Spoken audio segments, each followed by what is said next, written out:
Nós passamos a palavra para o coordenador, senhor Celso Amorim Salim. Boa tarde a todos. Uma satisfação estar aqui nessa mesa.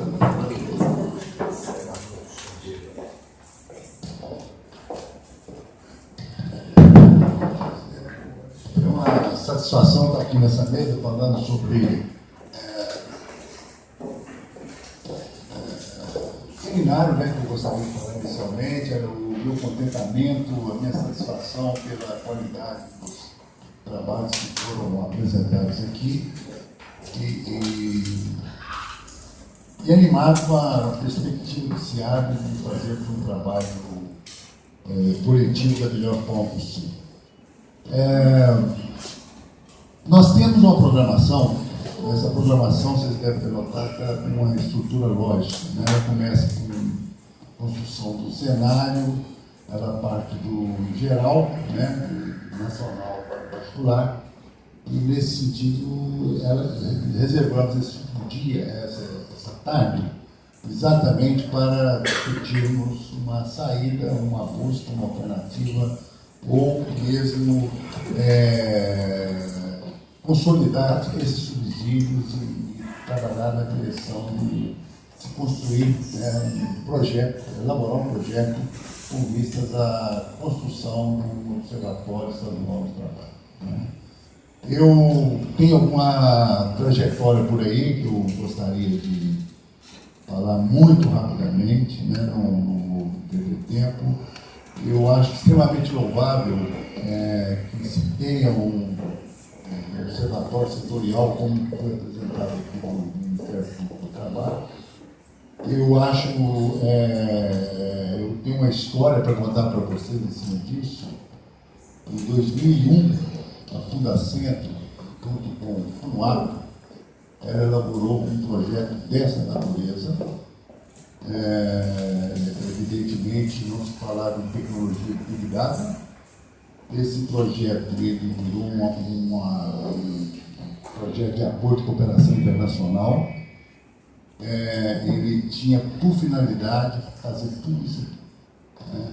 E um pouco mais, porque ele ia agregar o que esse laboratório não agrega, que são dados de base populacional. Né? Então, nós tínhamos isso. Esse projeto ele tem uma numeração, ele está no ATC, e infelizmente ele não foi implantado porque uma ala da Fundacentro, a EFTA, achava que estava se criando uma Fundacentro B. No entanto, o Ministério Público do Trabalho fez um projeto, levou adiante, e não criou o Ministério Público do Trabalho B. Né? Eu tenho esse projeto aqui, eu fiz questão de fazer essa lembrança aqui, e esse relatório, é bastante importante que o Luiz nos apresentou, mas isso não é nada mais, nada menos que uma transmutação eletrônica dos anuários de papel.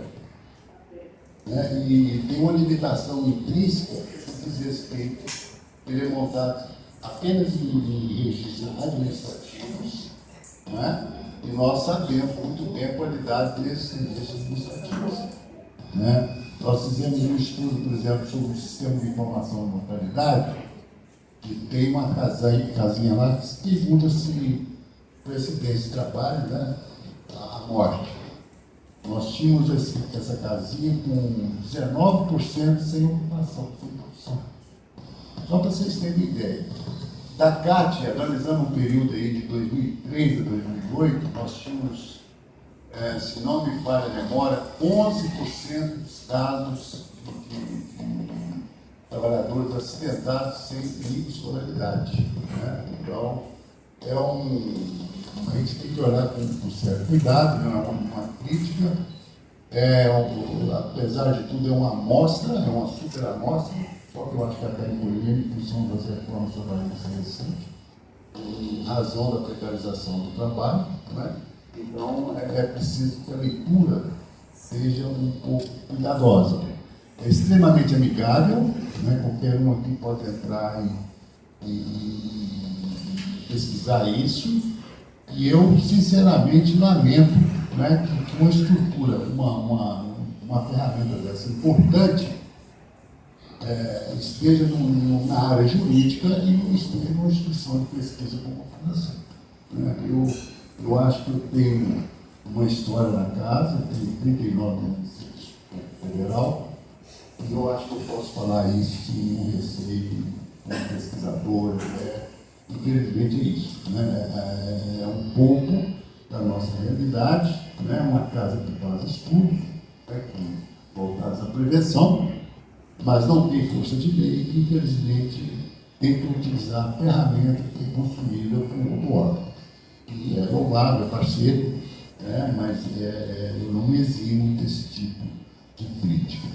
E é sempre uma grande dificuldade. O Plínio fez uma apresentação aqui hoje. Eu sempre brinco que Minas Gerais tem uma vocação para ser confidente, a tudo que um pouco diferente, e causa um tremendo orgulho. Em 2000, antes desse projeto que foi apresentado, que foi desenvolvido, aliás, eu gostaria de dizer que esse projeto ele nasceu de um convite do Fundo de População das Nações Unidas. Nós fizemos 2 seminários nacionais sobre estatística e ciência do trabalho no Brasil, em São Paulo, um dedicado ao setor formal e outro dedicado ao setor informal. Aliás, o sistema que foi apresentado há pouco não pega nada para o setor informal. Eu fui, inclusive, ao Chile, estive na CEPAL, na CELAD, e aí houve esse convite para a gente formular esse projeto sobre o qual está falando. Mas voltando ao Plínio, eu não via há exatamente 18 anos. 18 anos atrás, eu e o Plínio, nós fizemos a Fundacentro, nós tínhamos uma ideia aqui, juntamente com o pessoal da área de saúde do trabalhador, de fazer um levantamento sobre as condições, sobre o adoecimento no trabalho. Não só acidente, mas adoecimento. Havia uma pesquisa importante, Sindicato Bancário de São Paulo, sobre a alerta, que extrapolava todos os níveis possíveis. E nós resolvemos fazer essa pesquisa aqui com o apoio do setor da área de saúde, da época. Negociamos tudo. Fizemos, inclusive, os quesitos a serem incorporados à PED, várias reuniões, tinha um orçamento, procurei ali para trazer aqui para a gente olhar, mas não achei, está no arquivo Word nosso, mas se eu não me falha a memória, era total de 90 mil reais para colocar 2 questões, envolvendo adoecimento e CPIs, não me falha a memória, e isso nos permitiria cruzar os resultados dessas questões com tudo aquilo que o Plínio nos mostrou hoje pela manhã. Quer dizer, 90 mil em várias ações regressivas, vamos chamar assim, com valores muito assim, não é nada. Foi para São Paulo, havia toda uma postura de aprovar o projeto, mas na última hora, por uma questão política, de ordem conservadora, vamos chamar assim, ela não foi, como me falou, me retornou no ano 2000, um pouco antes desse projeto. Então, nós temos essa trajetória de estar envolvido com esse tema, e há pouco tempo atrás nós fizemos quase que acidentalmente uma oficina de trabalho aqui, e a partir dessa oficina surgiu a ideia de a gente avançar um pouco no sentido de, por que não, pensar num projeto para se construir um observatório de trabalho em Minas Gerais. O cara não, tem muito claro, que ele tem um conceito-chave que é trabalho, cuja centralidade eu acho limitável. Essa própria amostra que o Luiz Fabiano nos mostrou que ela é importante, mostra como é em Berlândia, como é em Minas, como é o Quadrilátero, quer dizer, existe uma revolução 4.0 aí que não é hegemônica, a nossa estrutura produtiva é extremamente heterogênea, A própria mineração, né, doutor Lênin, não é só Samarco, Vale, você tem uma complexidade aí, que é uma coisa Mineração absurda. à luz de vela até hoje. Até hoje, vai ter é no cavernosa. Se ela apagar... Tipo lamparina. É uma coisa assim... e a ideia do observatório era exatamente poder mapear isso de uma forma ampla. E que tivesse viés setorial, mas que não necessariamente fosse setorial. Por exemplo, a gente não consegue ele com uma coisa, estrutura voltada só para trabalho e emprego, se não contemplar a questão da saúde, no sentido mais amplo possível. Né? A ideia daí, o interesse de ter toda a participação de vocês aí da área de saúde, tem sido uma participação muito boa, por sinal. Né? Então, eu gostaria de falar sobre cada uma das exposições que nós temos aqui, não dá para fazer isso. Nós vamos publicar, isso vai ser disponibilizado no YouTube, pela própria Fundacentro. O Lênin é um craque aí na produção desses vídeos, não é a primeira vez que a gente faz isso. Mas eu gostaria de que a gente pudesse fazer um esforço maior. Essa conferência que teve aqui é muito importante, era para ter sido ontem, por isso que eu já não quero o nosso vídeo. Está programado, então pode trabalhar ponto, né? Gostaria muito que a gente direcionasse no sentido de se pensar nessa construção, que eu chamo de óbices, né? Eu fiz um pequeno documento, um pequeno memória, óbices, desafios, inserção institucional. Eu acho que esse seminário já retrata um pouco o que seria essa inserção institucional, né? E que pudéssemos também pensar, não agora talvez, nos aspectos organizativos e, por que não, de hospedagem no futuro Observatório do Trabalho em Minas Gerais. Bom, o primeiro passo, o que não é fácil também, esse trabalho, como eu disse, esse projeto, ele levou muito tempo e implicou viagem minha para o Chile, inclusive, né? Hoje nós temos, o caminho é outro, nós temos isso sob dadas condições tecnológicas, sob dadas condições de acesso às informações, coisa que o Ministério Público do Trabalho não tem. Eu mando um ofício lá, um ofício X, está cheio. Eu, para mim, por exemplo, fazer mineração de dados da Previdência e do próprio, eu analisei 17 casos de mortalidade, um trabalho assim, eu tive quase que falar assim, não vou prender, pode me prender. Então, aquela coisa do dado fechado, dado aberto, né?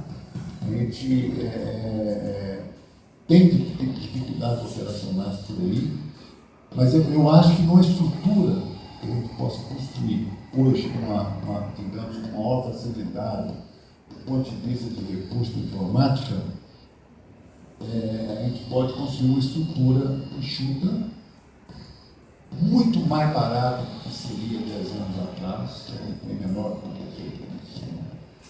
E acho que para se fazer isso, a gente tem que pensar no custo do vídeo desse seminário. Nós temos que elencar elementos,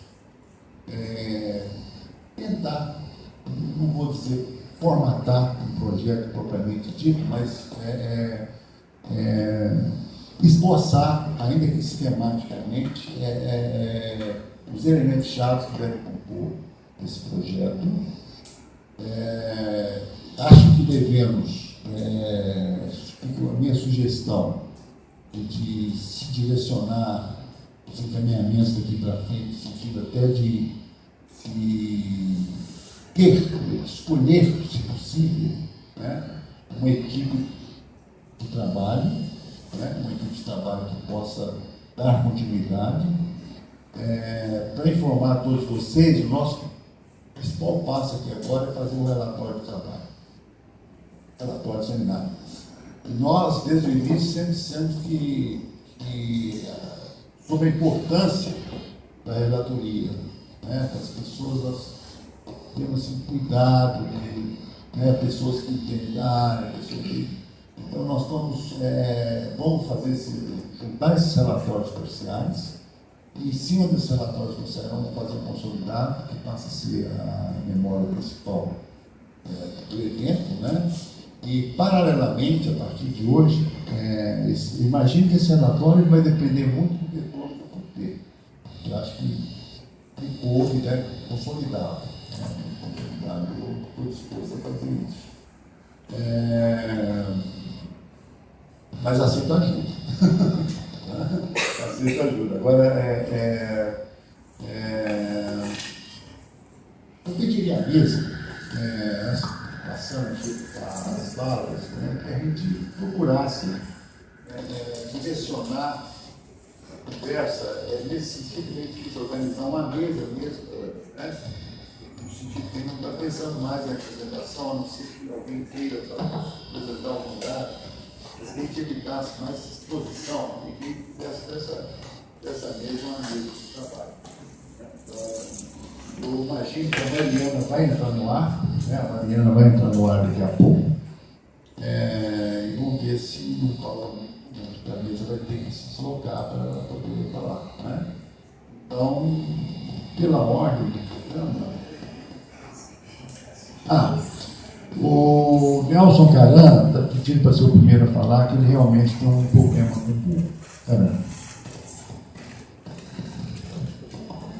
Boa tarde a todos aí. Desculpa atravessar aí, mas eu quero ficar mais tranquilo de conversar com vocês enquanto eu tenho tempo de avião, em torno de umas 4h30, eu vou ter que me ausentar.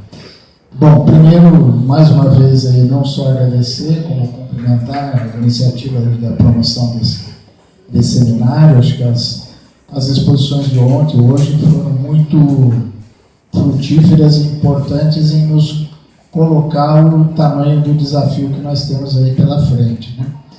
E uma coisa que eu estava pensando aqui é o seguinte: a gente vive uma contradição nas políticas públicas, que é exatamente o seguinte: quando a gente mais precisa dela, menos recurso a gente tem, né? Eu estava pensando aqui nos tempos recentes aí, né, que a economia estava crescendo, o mercado de trabalho fortalecido, né, quer dizer, essa dimensão que hoje nos preocupa muito aí, que a questão do desemprego não estava tão presente. A gente tinha recursos e parece que a coisa não avançou na direção de estruturar melhor as políticas públicas em épocas de bonança. E agora nós vemos uma situação exatamente oposta, né? Nós estamos no meio de uma crise começou na política, mas perpassa nas restrições fiscais e, o mais importante e relevante para nós, uma crise social, sobretudo aí na dimensão do enfrentamento das questões ligadas aí ao mercado de trabalho. E eu acho que a gente tem a obrigação e o dever aqui, enquanto cidadãos, enquanto gestores públicos, de enfrentar abertamente essa contradição e dizer: não, exatamente esse é o momento de nós fortalecermos ações e políticas públicas para o enfrentamento das questões do mercado de trabalho. Ontem alguém falou aqui de um economista polonês, Kalecki, né? O Kalecki, junto com Keynes, embora de filiações teóricas diferentes, né? Mas ambos tiveram, do ponto de vista da produção teórica, um elemento que acho que ajuda a gente também a remar nessa contramaré, que é exatamente dizer o seguinte: é da importância, no momento da crise, né, de você ter o gasto, o investimento como uma forma de superação da crise, né? Keynes como vocês sabem, um economista liberal, não era nenhum regulador da economia, né? E ele anteviu essa dimensão, dizer: olha, exatamente na crise é que o Estado, o poder público, enfim, tem que investir, né, para ajudar na saída. E Kalecki, por uma outra via teórica, mostrava a importância do gasto, dos salários, como um elemento dinamizador da economia, né? Eu estou recuperando esses dois pensamentos teóricos exatamente para nos colocar diante desse desafio, né? Que as nossas restrições, aí, sobretudo quem vive o drama aí da administração pública, não sejam, nesse momento, um empecilho para a tomada de decisões, mas ao contrário. Tem essa dimensão de que a ação que está sendo feita agora, lá na frente, vai reverter num quadro não só de redução das questões relacionadas ao desemprego, à precariedade no mercado de trabalho, como também em benefício do próprio Estado, né? Então, fica, vamos dizer, essa reflexão mais geral, e aí, saindo do geral para o particular, eu acho que aqui a gente tinha que enfrentar alguns encaminhamentos, vamos dizer, mais de ordem prática para avançar nessa ideia do observatório. Acho que das falas de ontem e de hoje, nos parece que há um consenso na direção de que é preciso fazer alguma coisa, né?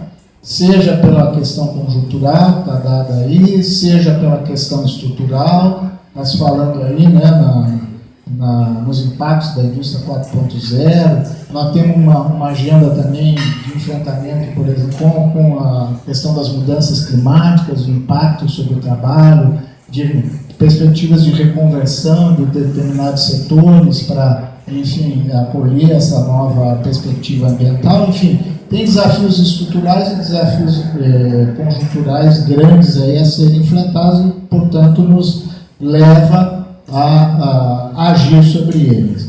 Acho que, assim, a minha contribuição aqui, eu fiz há muitos anos atrás aqueles os cursinhos na época virou moda do japonês, aqueles cursinhos de qualidade e produtividade, né? Começava com 5S, aí 5W, 1H, então tem algumas dessas ferramentinhas que ficam na cabeça da gente, e nessas horas é bom para nos ajudar a organizar aqui a fala, né? Então, na linha do 5W, 1H, acho que a primeira questão que a gente teria que nos debruçar aqui, tomar a decisão, é o que fazer, né? Nós temos a ideia do Observatório do Trabalho, mas hoje, com a exposição, a brilhante exposição lá do Plínio, recuperando a trajetória da PED, nós temos evidente aqui uma lacuna de informações sobre o mercado de trabalho no Estado, né?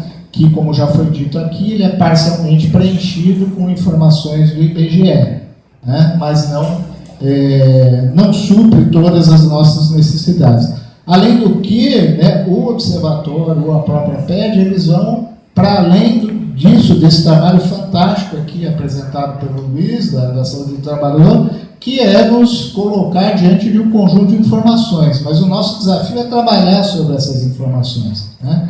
Então, a primeira pergunta aqui é Observatório do Trabalho, PED, as duas coisas? O Observatório do Trabalho pode ser um início de retomada da pesquisa, enfim.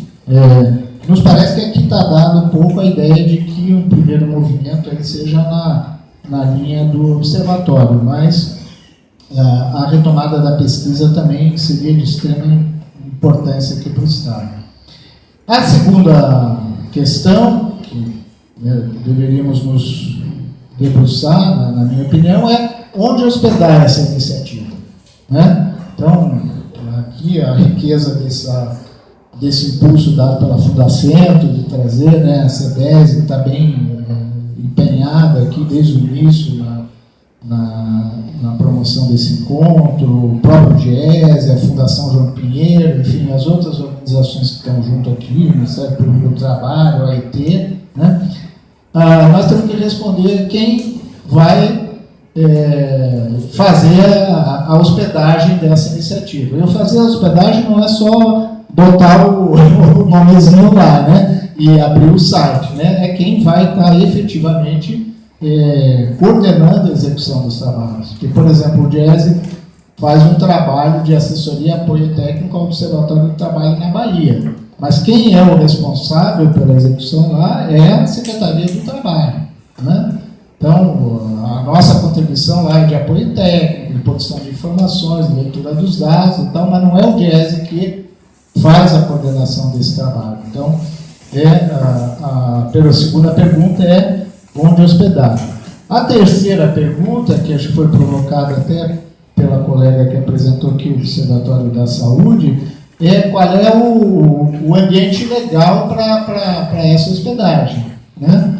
Então, tem apoio na legislação do Estado, na legislação federal. Isso já casa com outro elemento que acho que tem que estar aqui no rol de preocupações, é quem financia isso, né? Então, o amparo legal é importante para dar guarida à estrutura que vai ser montada, mas também já dá uma sinalização de quais são as possibilidades de financiamento para esse projeto, né? O quarto elemento é quem vão ser os parceiros, né? Então, a gente já viu que é muito importante aqui que esse observatório ele tenha pelo menos um tripé de funcionamento ali, que é governo, empresários, trabalhadores, organizações, enfim, quanto mais parceiros estiverem envolvidos aí no início do projeto, melhor a sua execução. O quinto elemento é qual é o escopo desse projeto. O que nós pretendemos com esse observatório no primeiro momento. É só ter uma base de informações, que nem o Observatório da Saúde? Não. Eu quero ter uma base de informações e quero analisar essas informações, né? Então, isso eu tenho que ter muito claro. Vou fazer isso a nível estadual ou também quero ter uma perspectiva de trabalhar regionalmente essas informações. Então, esse escopo do trabalho é muito importante. E, finalmente, aqui é definir uma estratégia de construção disso, né? O primeiro ponto a ser desatado é a questão do financiamento, né? A gente sabe que existem, das experiências passadas e presentes, tem uma rubrica no orçamento do FAT em apoio a essas iniciativas. É que agora teve essa migração aí do MTE para dentro do Ministério da Economia, então, inclusive foi aprovada essa semana, né, a nova estrutura de governo, né, podia até correr o risco de voltar atrás, né, mas então agora está consolidada. Acho que fica aqui como uma dica de que a gente deve fazer um esforço de identificar no âmbito do FAT quais são as fontes, as rubricas de orçamento que poderiam estar patrocinando esse projeto e ir lá bater na porta, né? Então, acho que isso é importante. Agora, o recurso público, né, tem essa dimensão do FAT, mas a gente pode tentar trabalhar em outras frentes, né? Eu sei que a OIT aqui é prima do DIES em termos de recurso, né? A gente sempre está com o cobertor curto, mas a OIT tem uma capilaridade de contatos internacionais, sobretudo, que eventualmente pudesse estar abrindo aí alguma interrupção. De manhã a gente estava falando uma estratégia que, por exemplo, nós no DIES adotamos aí nos últimos anos para financiar alguns projetos através de emenda parlamentar, né? Emenda parlamentar federal. Eu não sei aqui no Estado aqui como é que funciona a dinâmica da Assembleia, mas na União você, né, faz contato com parlamentares individuais ou eventualmente até bancadas, né, estaduais. Você tem emenda de bancada também que pode ser mobilizada, que agora também acho que entrou no rol das emendas obrigatórias de liberação. Então, identificar quais são essas fontes de financiamento, né, para ajudar na estruturação do projeto. Acho que uma outra dimensão aqui, o Celso já falou, esse trabalho de sistematização das apresentações vai ser extremamente importante aí para nos recolher pedaços das trajetórias, das experiências, da memória, né, para nos ajudar a aprender com os acertos e fugir dos erros, né? Então, acho que esse trabalho de sistematização e, eventualmente, ter alguma continuidade de buscar experiências vivas aí que ainda possam nos dar uma luzes, né? Eu sugeriria aqui, se fosse possível, um esforço, até ver se, de repente, a própria OIT aí fazendo uma provocação positiva, se teria algum recurso de estar, por exemplo, patrocinando um encontro com 1, 2, 3 observatórios que estão em atividade, mas um encontro já de trabalho, né? Não é um encontro de especulação, mas um encontro de tentar ver ali uma experiência viva desses observatórios que pudessem estar nos ajudando nesse desenho, né? O último elemento aqui é buscar apoio político e social, porque aqui a gente não precisa gastar muita saliva para nos convencermos da importância, né, dessa construção. Agora, o nosso papel daqui para fora que é extremamente importante, mas nós vamos angariar apoios aí fora para nos emanarem aí nesse projeto.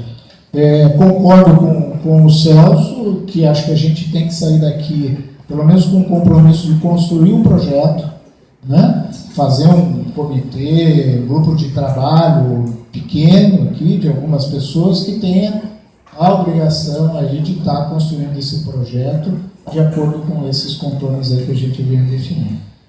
Essa contribuição que eu tinha pensado, Celso. Obrigado. Celso, deixa eu fazer só uma sugestão. Que tal a gente pegar esse roteiro que o cara colocou? Nós temos um quadro aqui do lado e anotar ali essas. Sim, mas a gente anotar ali, porque todo mundo visualiza e a gente pode fazer uma discussão em torno disso. Eu não sei eu não sei se é oportuno, mas eu acho que é interessante, porque Eu acho que é uma boa ideia, sim. né? Pelo menos é uma coisa que eu acho que é prática, né? Precisamos só de um candidato para escrever lá no quadro. Com letra bonita.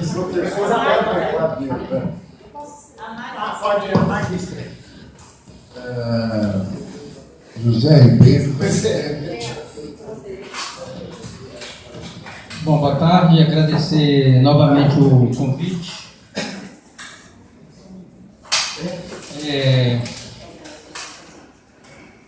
Bom, eu segui aqui a risca a encomenda, que é pensar nos elementos e subsídios para...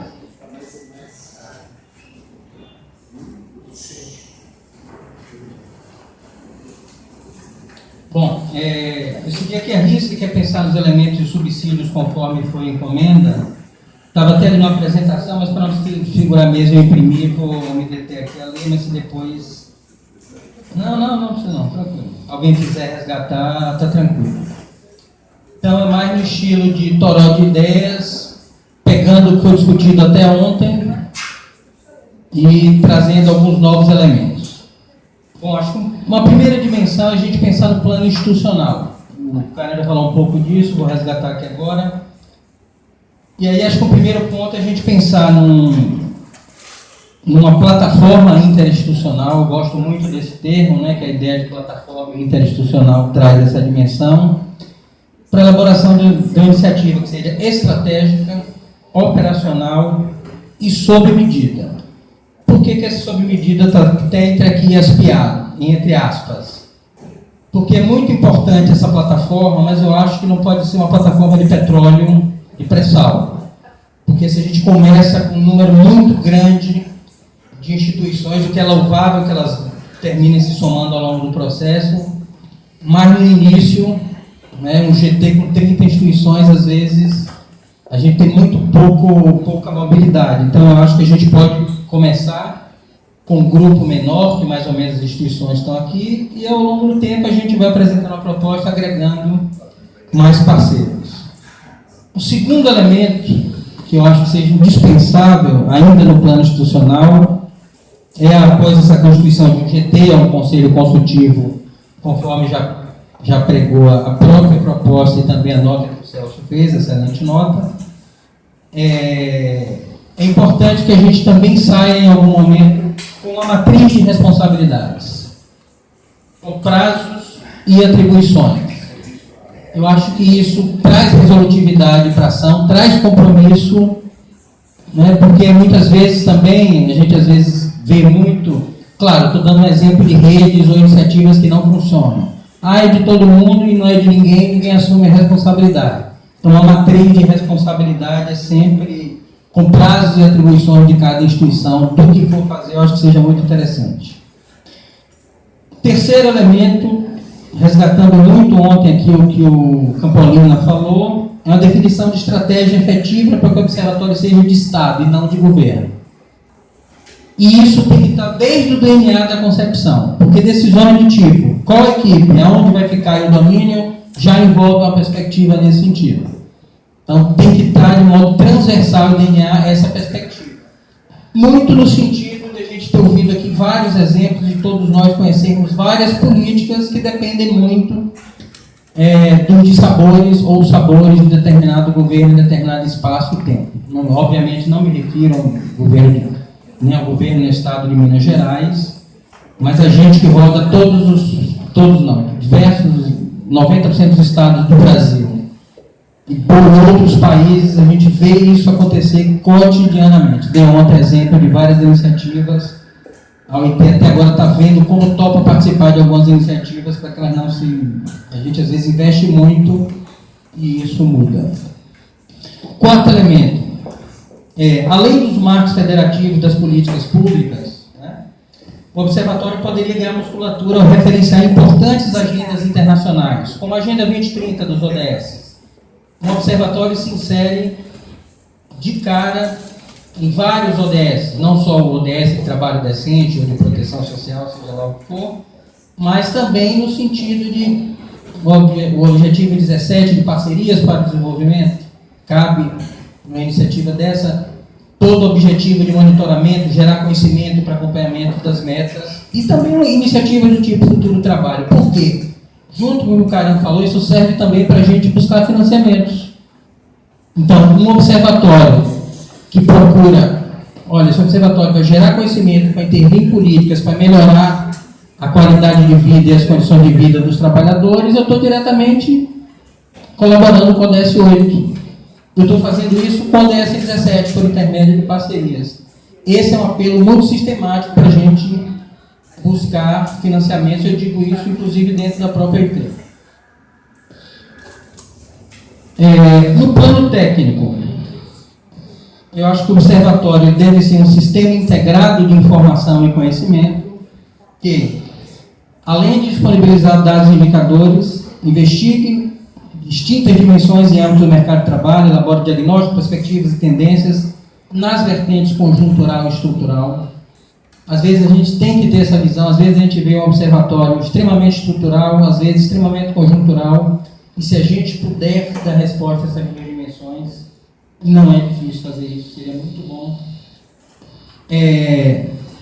Elaborar estudos temáticos, primando pela consistência, concisão e vertente. E aí eu só queria esclarecer aqui o que o Karan falou no finalzinho, só chamar a atenção que nenhum daqueles observatórios, nem os da saúde e segurança, nem todos aqueles outros 6 que eu montei ontem, que a gente já lançou, eles têm apenas uma base de informação.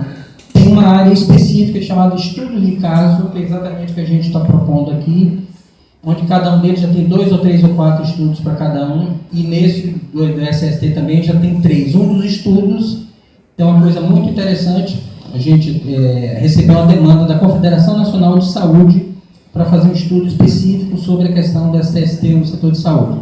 A gente já tem um modelozinho desse de estudo de caso, que é um modelo exatamente, que não é aquele tijolo que eu apresentei, que eu faço uma crítica, um trabalho de 400 páginas, que quase ninguém leu, mas também não é aquela meia página que às vezes os gestores querem, mas um estudo conciso, consistente, convergente, prospectivo. E também todos os observatórios têm um outro link já de cara, que se chama As Principais Achados, o Fabiano até falou nisso, que é um estudozinho com 10, 12 páginas, que já orienta também os resultados. Então, essa vertente dos estudos temáticos, e o que é que a gente chama muito de concisão e vertente prospectiva? Claro, um estudo no estilo de observatório, não um estudo como deve ser, a academia faz com toda a robustez, com bastante tempo, com bastante consistência, com bastante discussão teórica, mas um estudo mais conciso, exatamente para orientar a tomada de decisão em evidências. Quarto elemento é esse, né? O observatório seria capaz de efetivamente orientar o processo de tomada de decisões baseadas em evidência, para subsidiar, além do sistema público de emprego, trabalho e renda, investimentos, novos negócios. Né? É muito comum, eu que trabalhei na ponta com o município durante 15 anos, às vezes o empregador queria saber o que é aqui nesse município, como é que é o emprego, como é que é a mão de obra, quantas pessoas com formação tem nessa região, qual a estrutura do PIB, quantas empresas. Então, tudo isso é bastante importante também, não só para subsidiar, mas também estimular o uso para tomada de decisão, tomada de negócio, de investimento de negócio, que por sua vez gera emprego. Às vezes a gente fica pensando que gerar emprego é só querer qualificar o trabalhador, etc. Não, tem essa dimensão também do surgimento de novos negócios. O quinto elemento, internalizar elementos estratégicos para colaborar com o monitoramento. Ali o Manuel falou muito disso aqui ontem. E aí eu só discordaria levemente de ontem um slide que eu vi E aí eu entendo que o Ministério do Trabalho é de monitoramento e avaliação. Eu acho que não é papel do observatório fazer avaliação estrito sensu. Na minha opinião.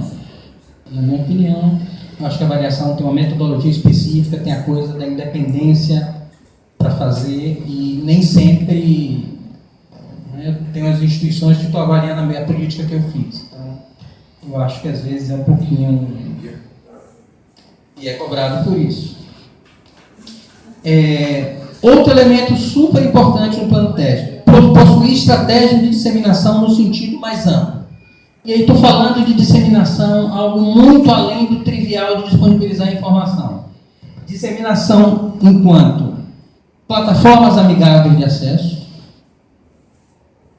comunicação social e capacitação para o uso. A gente tem que internalizar que disseminar também é capacitar para o bom uso, para cumprir o objetivo, o princípio. E isso a gente pode fazer de várias maneiras, mas quando você já coloca um meio de acesso amigável, tem uma comunicação social efetiva, até a colega ali da Prefeitura de Belo Horizonte, ela estava falando o papel importante da comunicação social nesse sentido. E eu quis resgatar esse tema aqui, que de fato é muito importante, mas também capacitação para o uso.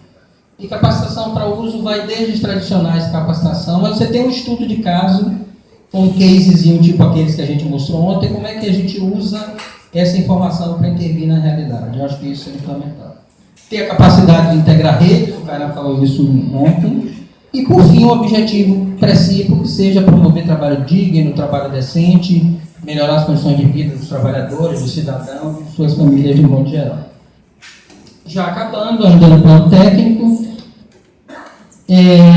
evitar a ciência de foguete e reinvenção da roda. Eu acho que várias das instituições aqui já têm diversas vantagens comparativas de forma exitosa, então a gente pode já beber do que existe, né? E também trazer as especificidades requeridas pelo Observatório Estadual do Trabalho de Minas Gerais. Então, em muitos casos, por exemplo, não tem sentido se alguma das informações que a gente viu aqui, que já está ou no Observatório do DIEESE, ou nos observatórios do Ministério Internacional, do Ministério do Trabalho, ou daqui a gente tem retrabalho e refazê-los. Facilmente a gente pode transportar isso do jeito que está customizado. Outro elemento importante é, além de internalizar as vertentes estadual, regional, metropolitana e municipal, que ontem também já chegou num estado desse tamanho, e com 853 municípios, a importância de ter isso, ter uma flexibilidade para não apenas atender a estrutura territorial administrativa, mas também possibilitar regionalizações específicas do ponto de vista das distintas unidades de planejamento. Então, o Cine vai ter uma regionalização que requer uma informação regionalizada. Estou falando de coisas muito simples, pelo menos seus municípios se compõem em cada regional. O Sereste tem um outro conjunto de municípios, a Secretaria da Saúde tem outra, se for meio ambiente tem outra. Então, a gente tem uma flexibilidade para fazer isso facilmente. Do ponto de vista da tecnologia, esse, inclusive, é uma das críticas que nós estamos fazendo, que a gente ainda não tem isso no Smart Lab e precisa ter. Essa capacidade de facilmente você poder fazer. Um outro elemento indispensável, só que estou resgatando aqui, o Caran também falou ontem, a questão do georreferenciamento, indispensável. Eu acho que é possível primar, e aí a gente teria uma grande redução de custos com consultorias mediúnicas, com consultorias estritamente mercadológicas, no sentido de que são importantes, mas que a gente não precisa.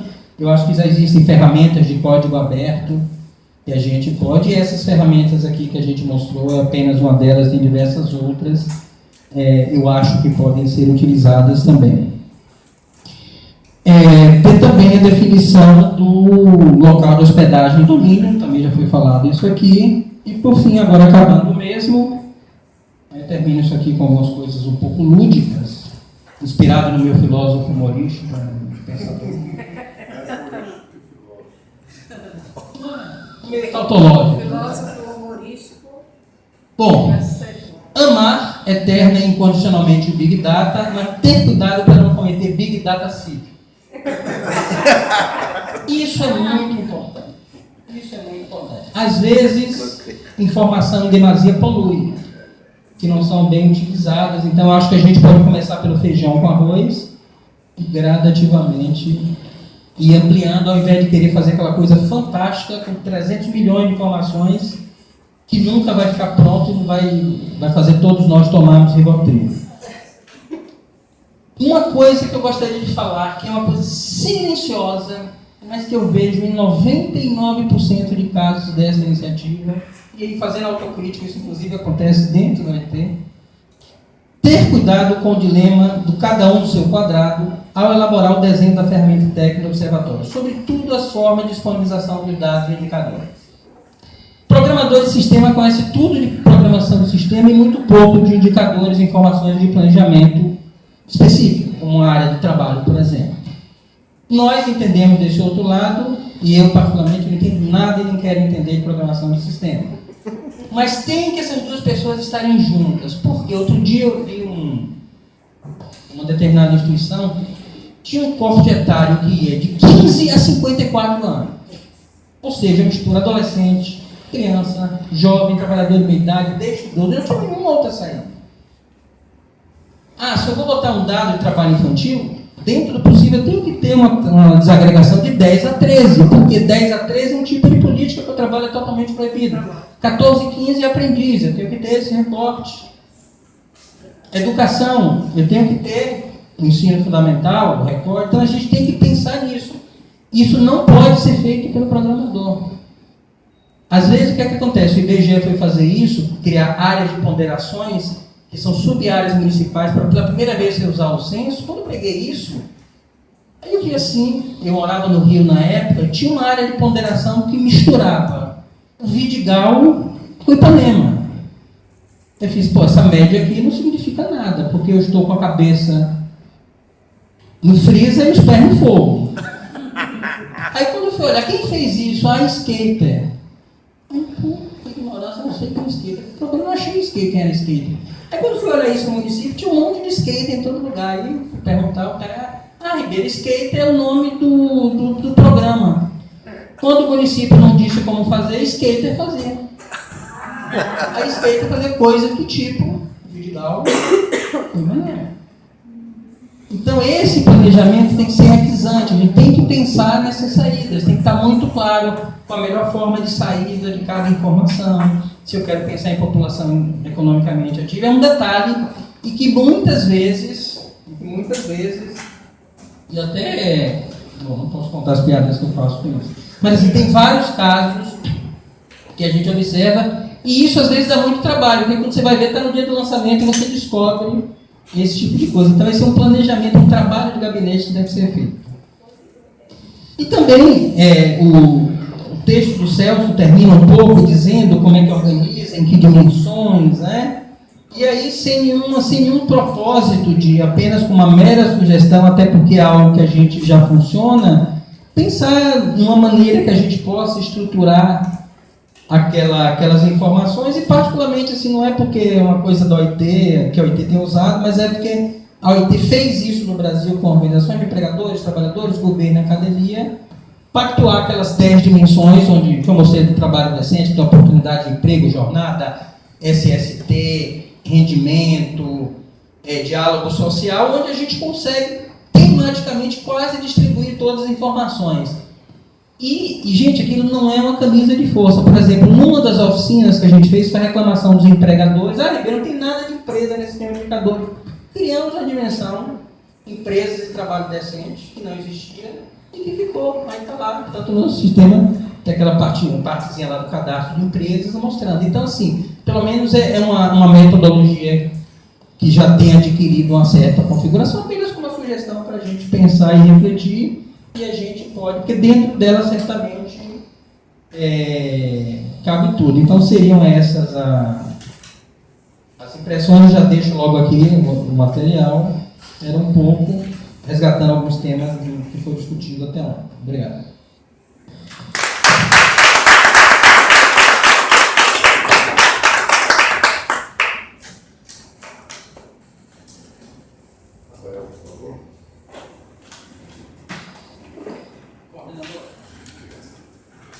Boa tarde a todos. Boa tarde à mesa. Um a mais aqui. Boa tarde, colegas da mesa. Boa tarde, diretoria. Bom, então minha fala vai ser muito mais, acho que complementar ao que vocês já colocaram e talvez alguns pontos que não foram tocados, né? O que a gente traz para essa mesa é muito mais uma discussão propositiva, é muito mais a ideia de lançar as perguntas corretas, né? Assim, para onde que a gente vai a partir desse momento, e não exatamente exaurir todas as respostas, né? Iniciar o debate para a construção de um observatório robusto, consistente, que não fique sujeito à descontinuidade, que seja feito de uma maneira, uma política de Estado e não de governo, né? E de novo, a gente não tem uma resposta clara de como construir isso. Destaco aqui novamente, já tinha comentado ontem, e agradeço ao Dr. Celso pela iniciativa, né, de ter esse seminário como marca inicial. Para motivar, mesmo que de uma maneira bem inicial mesmo, essa aproximação entre diferentes instituições, a gente começar a conversar, a gente começar a trabalhar junto, a gente ter essa postura propositiva da academia, do Estado, de diversas instituições aqui presentes, né, o GES, o IT, e aí também, falando talvez um pouco mais filosoficamente, trazer mais gente para sonhar junto. Mais gente que tenha também essa expectativa e estabelecer algum tipo de cooperação, e a gente entra do ponto de vista legal também, né, como se dará essa cooperação, esse tipo de acordo técnico, essa disponibilidade de tempo, de pessoal e diversas outras questões que a gente tem que responder futuramente. E também, de uma maneira inicial, fazer esse alinhamento conceitual, né? Então, desse aspecto, desse ponto de vista, as palestras foram, assim, do meu ponto de vista, sensacionais. Sim, foram muitos dados, muitas informações, a gente conseguiu ir de um contexto mais geral para um contexto mais específico, a gente conseguiu questões mais teóricas e mais práticas, e a partir disso a gente conseguiu enxergar mais ou menos onde estamos, onde a gente progrediu, onde a gente tem que progredir, tanto pela compreensão do nosso contexto, quanto pelo conhecimento de diferentes práticas e outras experiências, né? O Nelson também comentou aqui de uma lógica perversa que a gente tem, que quando a gente mais precisa é quando a gente menos tem, né, a política pública, né? Esse perfil muitas vezes responsivo do Estado no momento de uma crise maior, é quando ele menos tem possibilidade de agir, e com a ausência do planejamento, como o professor Bernardo comentou ontem, a gente fica sempre correndo atrás do próprio rabo, né? E a gente verifica nessa crise econômica que a gente vive, nessa crise da mineração em Minas Gerais, a necessidade mais evidente ainda da retomada de produção de dados, da gente estar preparado para esses desafios, da gente ter essa noção antes de acontecer, da gente ter informações para agir antes da real necessidade, digamos assim, porque o modelo de funcionamento burocrático do Estado, ele já demanda por si um tempo maior de respostas. E a gente não tem, nem em questões mais amplas, como a mudança de um pleno emprego, digamos assim, em 2014, para uma situação mais grave de desemprego em 2019, e sabe uma crise de mineração que já é mês a mês, né? Ressalto também a questão de crise tem que ser vista como oportunidades, né? Já citamos isso anteriormente, velocidade de mudanças, e já indo para o ponto mais prático, né, da gente sair daqui com um direcionamento mais consistente e coeso para a construção de um projeto, e aí a ideia de um grupo de trabalho para a gente parece bem interessante. A CEDES coloca a sua equipe tanto da área de trabalho e emprego quanto do observatório especificamente à disposição, né? A gente tem diversas decisões a tomar e o 5W2H ajuda bastante nessa orientação, né? O que a gente vai fazer, né? Se o observatório vai ser uma análise de dados, a gente vai trabalhar com produção de dados, né? Comentamos da PED, mas existem outras possibilidades. Pode completar aqui com as palavras o Ribeiro colocou também, né? Eu acho que o Ribeiro enriqueceu aquilo ali, né? Daqui a pouco ele vai lá escrever tudo, né, Ribeiro? Caralho, Ribeiro, põe uns. Minha letra é horrorosa.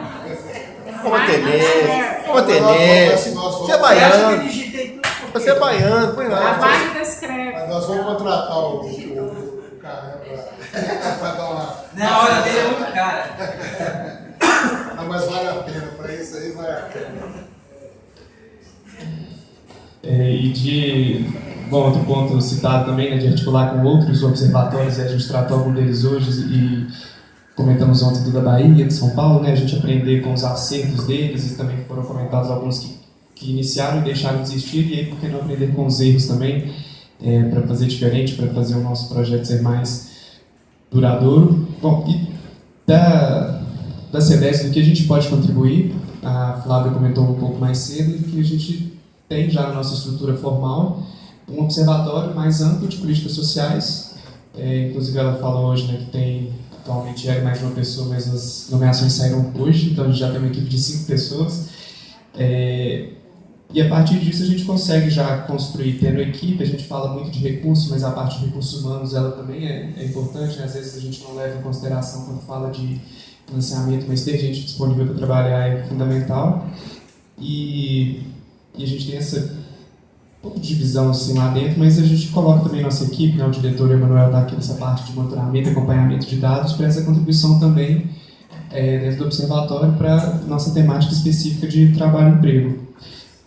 E eu estou me fazendo o resto das perguntas também, né? Como fazer o financiamento. A gente tem esse recurso do FAT, mas no estado de Minas a gente tem tido uma dificuldade já de alguns anos de receber o recurso do governo federal. A gente espera que com a criação do Fundo Estadual do Trabalho a gente consiga, né, regularizar isso esse ano e aí, de novo, né, por que não destinar parte desse recurso para a estruturação de observatório, pensando em hospedagem, às vezes, de um sistema, de site, pensando em algum tipo de investimento que a gente pode fazer nesse sentido.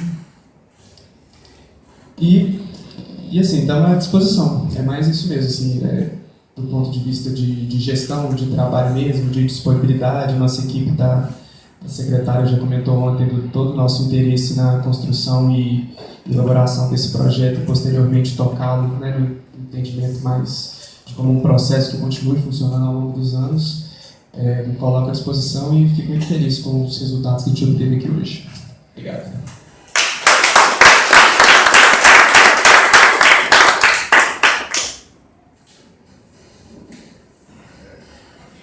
Agradeço a Uma tenência. mas eu agradeço No meio. Eu agradeço a colaboração, bem, né? Agradeço a colaboração nessa empresa, uma coisa muito especial, não é?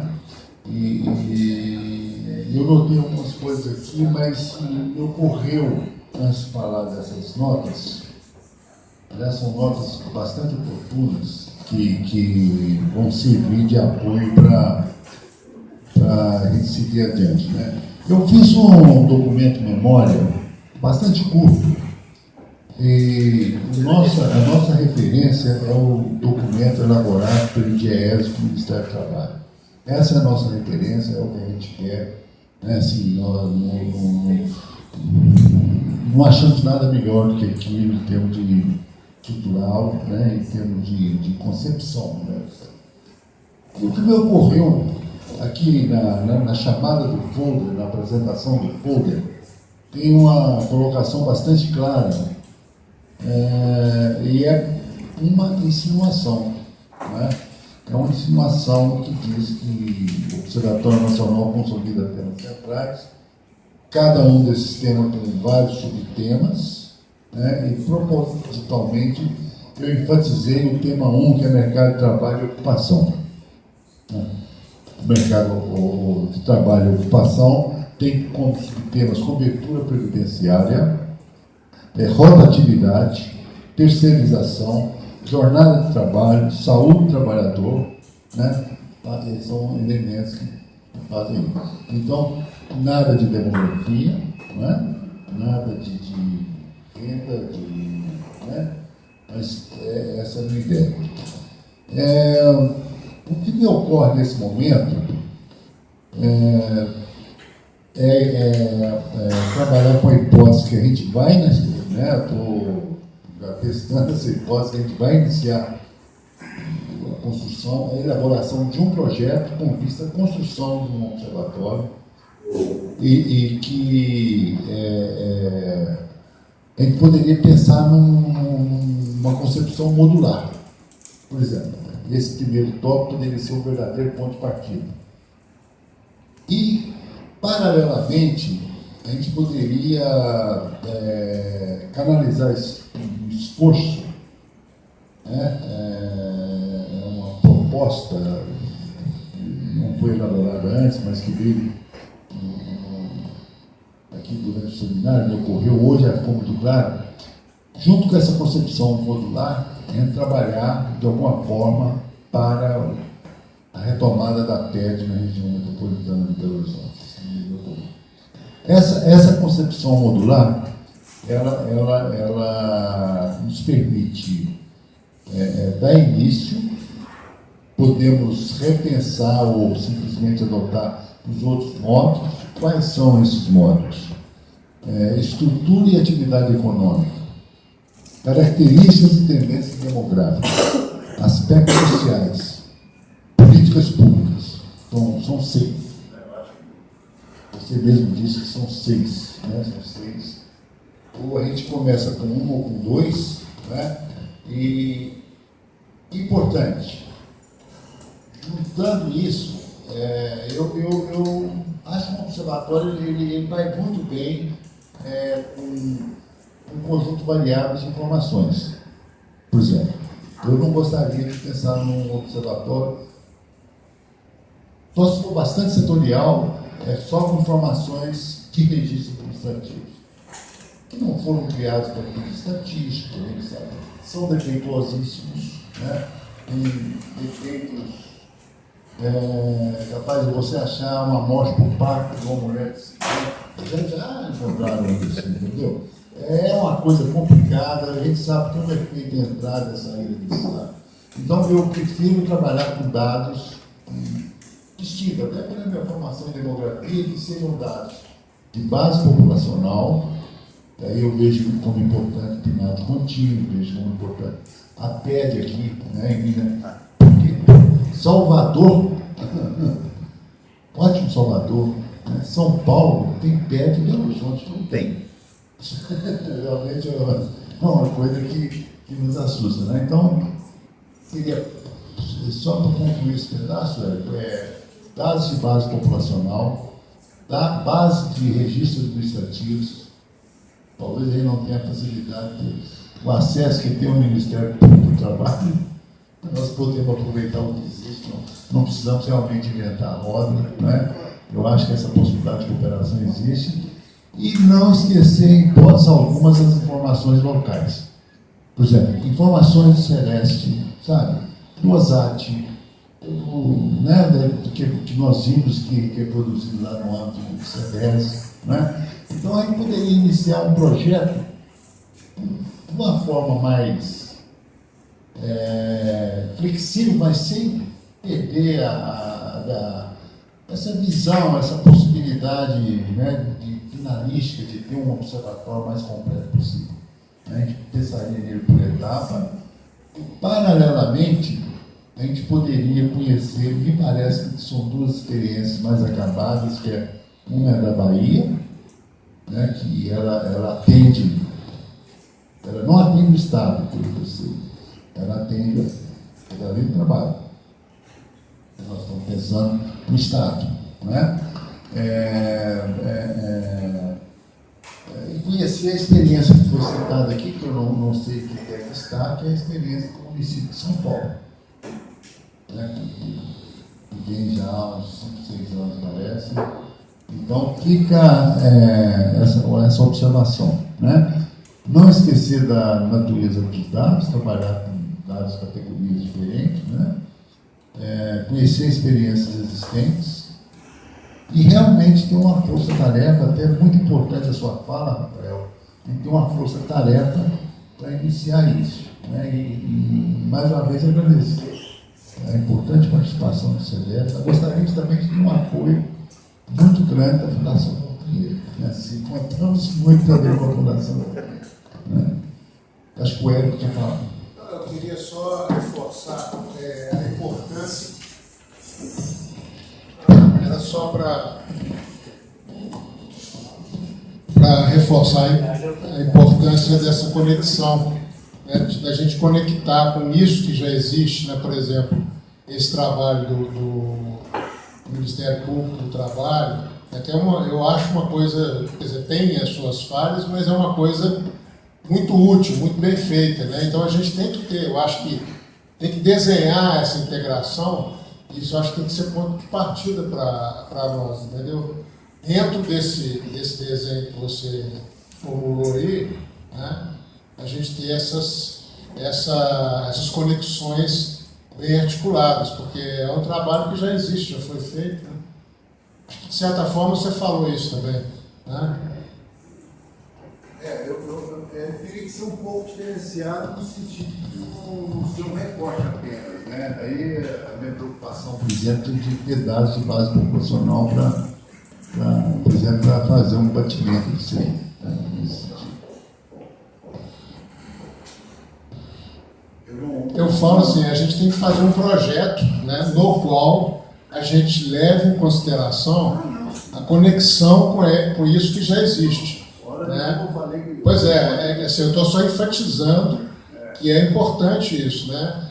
Como disse o Ribeiro ali, para a gente não inventar a roda, né? Eu até escrevi exatamente isso, pegar as experiências exitosas, aí referir a todas, sem perder as especificidades. Exatamente. Exatamente escrito isso.